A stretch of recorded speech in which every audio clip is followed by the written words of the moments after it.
Don't touch that exit button or that Fire Stick TV remote. It's me, your favorite entertainer. I'm just only kidding. Welcome back, folks, to the show. So, today's review, I'm going to be reviewing King Kong vs. Godzilla 1962. I'm talking about the original movie by Toho, but not the monsterverse Godzilla vs. Kong movie. So without further ado, let's get right to it. So, the first poster I'm showing you for the day is Godzilla fighting King Kong with his atomic breath while he's holding some train cars, and Kong was about to electrocute Godzilla with some electric wires. And there's a steamship in the background getting stomped on, which is crazy. But it's a pretty cool looking art picture. And this says, "The Mighty King Kong and Mighty Godzilla, now an almighty, all-new motion picture brings them together for the first time in the colossal clash of all time. John Beck presents King Kong vs. Godzilla in color." And here's another, folks. That's just like in a similar poster.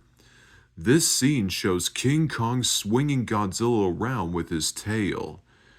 After lightning struck him. When lightning strikes King Kong, in this movie, he becomes more stronger than ever. Although King Kong and Godzilla in this movie were equally matched, in my opinion. So of course, lightning bolts also make Godzilla stronger. Not weaker, but a lot stronger. And here's a classic scene where Godzilla kangaroo kicks King Kong in claymation, which is pretty rare, but silly at the same time. And I'll show you that in a minute. Here it is, folks. That's Godzilla in claymation kangaroo kicking King Kong. But again, it looks pretty silly. But it could also be totally hilarious. Just like in King Kong Escapes, which was released many years later in 1967, after King Kong vs. Godzilla was released.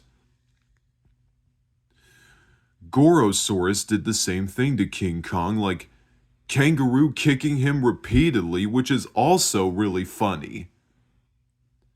Well, to most people, it's pretty funny. I've heard that from a YouTube channel once. Let's move along.